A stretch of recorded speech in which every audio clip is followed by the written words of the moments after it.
Ukraine speaks out about the alleged cross-border attack on the Belgorod region. A town in the Belgorod region of Russia, bordering Ukraine, was attacked by Kiev's forces overnight, the regional governor announced. Dad!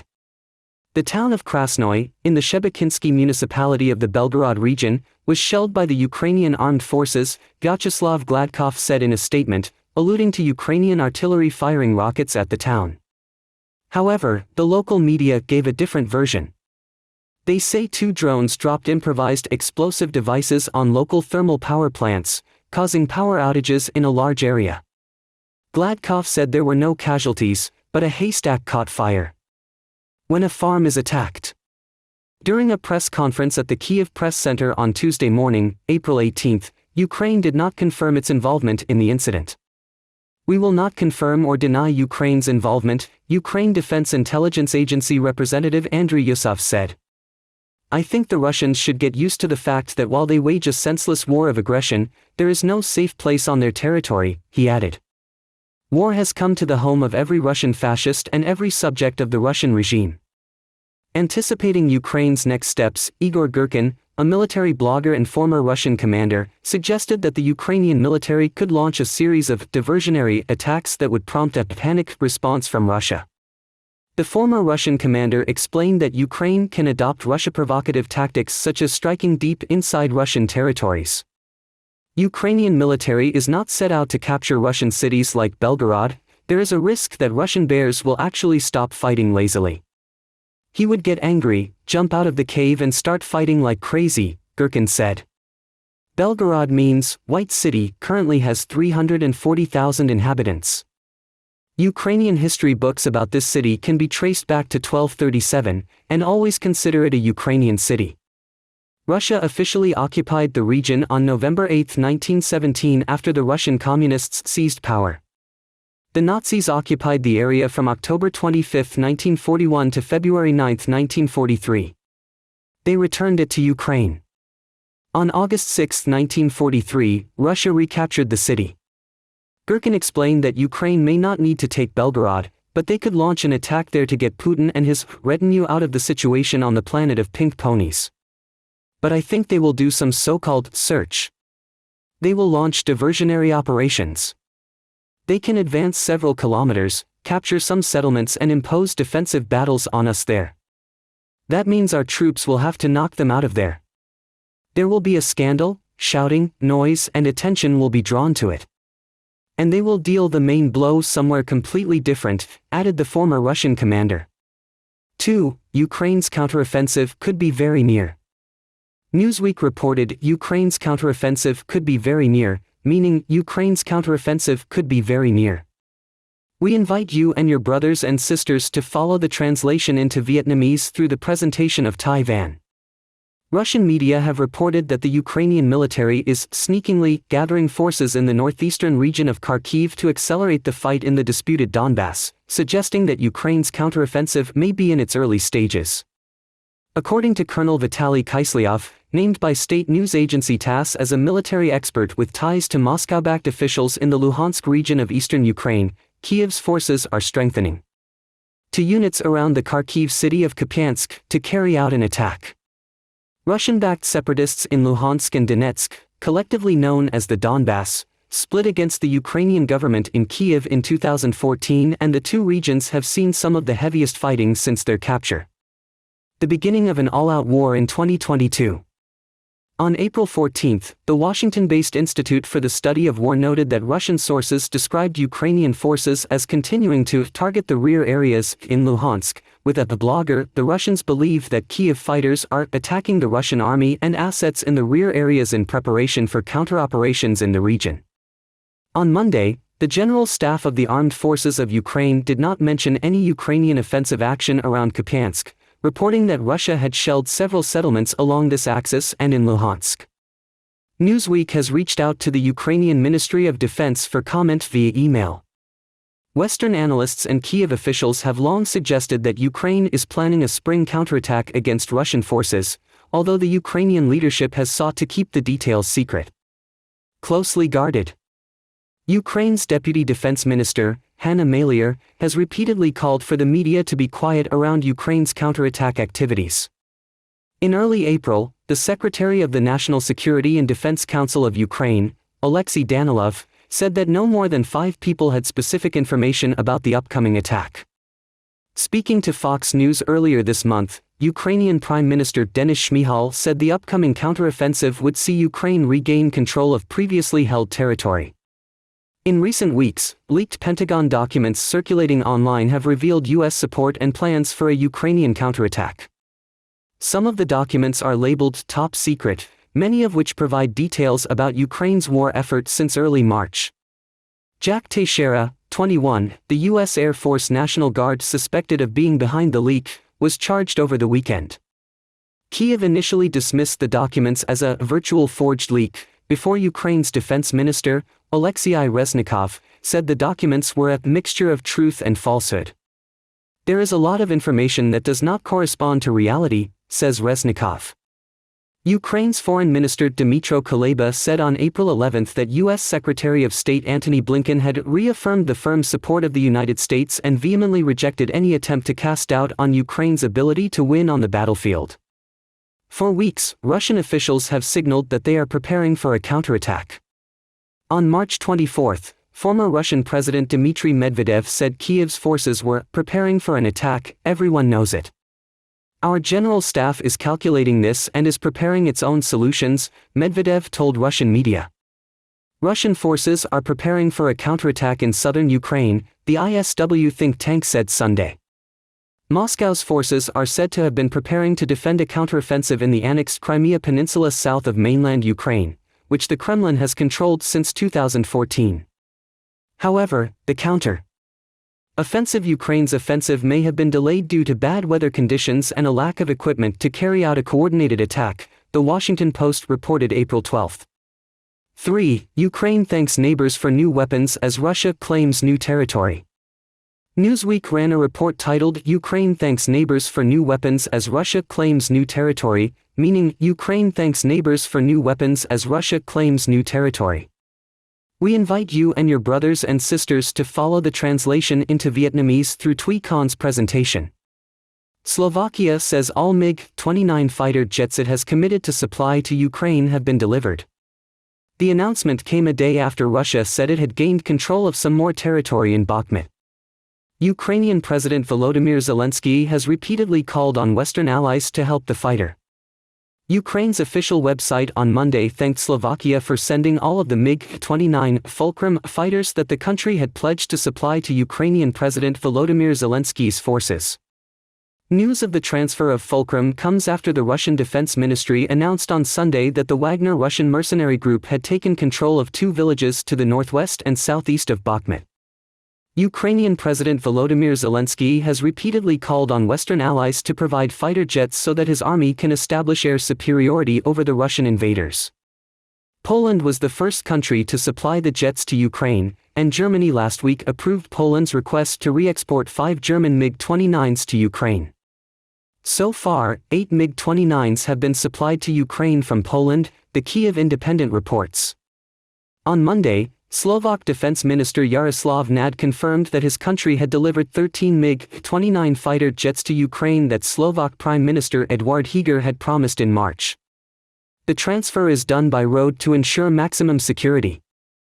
We extend our deepest thanks to all stakeholders, as such activities require considerable effort and attention to logistical detail, said Nad. In response to the announcement from Slovakia, Ukraine.ua, the official website of Ukraine, thanked the neighboring country on Twitter, writing, "We are very grateful to Slovakia for standing with Ukraine. MiG-29 fighters will make Ukraine's skies safer." While Zelensky continues to lobby for more Western jets, the U.S. has so far opposed sending the F-16 Fighting Falcon. Despite that reluctance, NBC News reported in March that 2 Ukrainians were undergoing an assessment in the U.S. to see how long it would take them to complete in-flight training, including the jet. F-16 fighter jet. The dispatch of the plane to Ukraine also comes in the context that Russia is believed to be transferring responsibility for carrying out offensive operations in Ukraine to the Russian airborne forces. The UK's Ministry of Defence reported on Sunday that former Airborne Troops Commander Lieutenant General Mikhail Teplinsky has been reinstated to a key role in Russian President Vladimir Putin's military command, suggesting Moscow could rely more heavily on his airborne forces in Ukraine. A review Sunday from the think tank the Institute for the Study of War, or ISW, also said Teplinsky's reappointment could mean that Russian military command may be looking to increased emphasis on the role of the airborne forces in the war. Currently, Russian airborne units are actively engaged along key areas of the front in Luhansk Oblast and near Bakhmut and have recently received TOS-1A thermobaric artillery systems, the ISW wrote. Newsweek has reached out to Ukraine's foreign ministry by email for comment. 4. Putin issues an ominous warning about how Russian Navy could be deployed. Newsweek has an article titled Putin Issues Ominous Warning About How Russian Navy Could Be Deployed, How to Deploy the Russian Navy. We invite you and your brothers and sisters to follow the translation into Vietnamese through the presentation of Thai Van. Russian President Vladimir Putin said developing Russia's naval capabilities remained a top priority after exercises conducted by his country's Pacific Fleet. A report on the Kremlin website published on Monday outlined a conversation between Putin and Sergei Shoigu, his defense minister. Shoigu said the drills that began Friday involved 25,000 servicemen, 89 aircraft and helicopters, as well as 167 warships, including 12 submarines. The exercises included searching for submarines on the approaches to Peter the Great Bay on the southern coast of Primorsky Krai and Avicha Bay on the southeastern coast of the Kamchatka Peninsula. Shoigu said there were other drills in the Sea of Okhotsk and the combat stability of the strategic missile submarines and the readiness to use their weapons have been realized. He also outlined how a tactical air defense exercise had begun and that Tuesday will see strategic missile carriers in the Central Pacific conduct simulation of anti-aircraft strikes against groups of ships of a putative enemy. In response, Putin stressed that the exercises in the Pacific were conducted despite the clear priorities of the war in Ukraine, adding that the fleet can certainly be used in conflicts in any direction. Without mentioning Ukraine, Kremlin spokesman Dmitry Peskov later explained that Putin was commenting on a chaotic environment in many areas. It is rife with situations of international conflict and regional conflict, he said.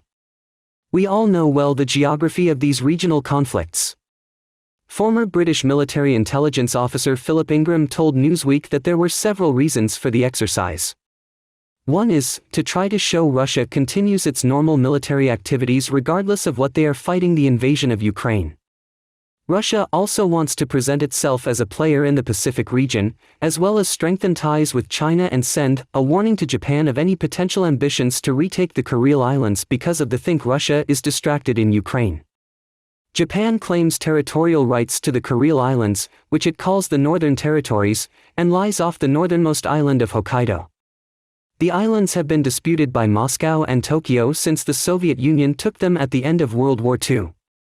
In 2022, Moscow suspended negotiations with Japan over the islands in protest at Tokyo's sanctions against Russia for its all-out invasion of Ukraine.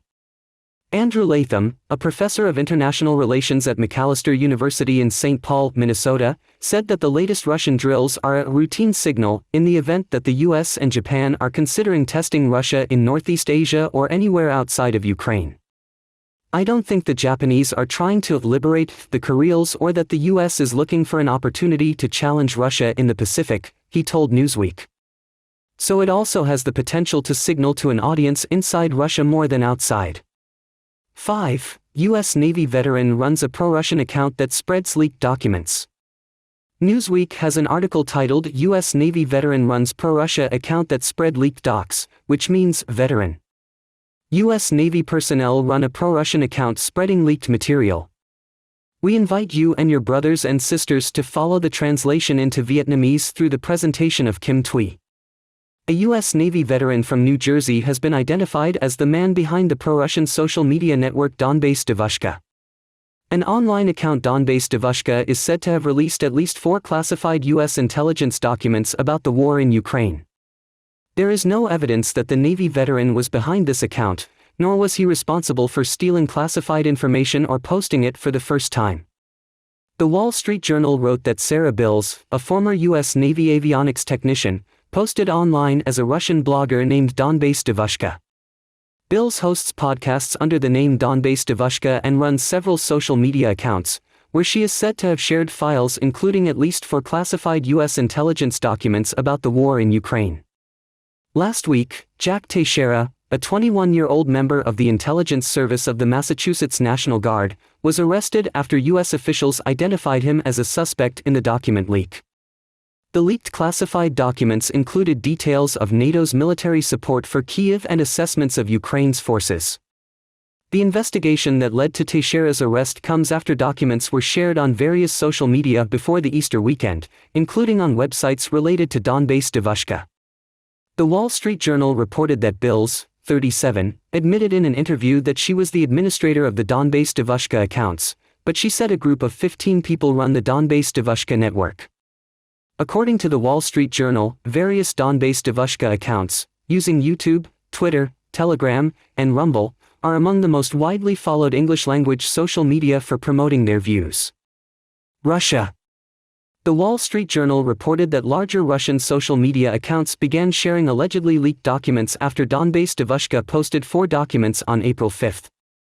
Bills told the Journal that another administrator was behind the posted documents, and the newspaper wrote that there was no evidence that Bills had stolen any classified information. There is also no evidence that anyone associated with Donbas Devushka was involved in the theft or was the first to post government secrets. On Monday, Telegram account Donbas Devushka wrote that after learning that documents posted by its account were likely leaked from the U.S. government, they were immediately deleted. The same Telegram account described itself as engaged in a Russian-style information warfare, and the network's websites sold promotional goods to both Russian President Vladimir Putin's official military as well as the army group of soldiers. Wagner mercenary. Although she introduces herself as from Donbass, the Journal said Bills was born in New Jersey and served at the U.S. Naval Air Station on Whidbey Island in Washington until late last year. On Saturday, she was first identified as American by the North Atlantic Fellow Organization, or NAFO, a group of pro-Ukrainian intelligence operations and analysts. Newsweek has reached out to the U.S. Department of Defense and the U.S. Navy via email for comment. 6. European Union condemns extremely harsh sentence for Kara-Murza. Up to 25 years in prison, the organization said in a statement Monday. The European Union's statement said, "Today's extremely harsh decision by the court once again clearly demonstrates the abuse of judicial politics to pressure activists, defenders, and activists. Human rights and any voice opposing Russia's illegal war of aggression against Ukraine. The European Union stands in solidarity with all Russians who are prosecuted, imprisoned or threatened for fighting for human rights, speaking the truth and criticizing the regime. We call on Russia to immediately and unconditionally release all those imprisoned for politically motivated charges." Western nations, including the United States, United Kingdom and Germany, along with human rights groups, have condemned Kara-Murza's sentence. Kara-Murza will appeal the verdict, his attorney told CNN Monday. The Kremlin Palace declined to comment on the sentence it directed. Kara-Murza was initially detained a year ago, hours after an interview with CNN in which he criticized Russian President Vladimir Putin's regime of killers.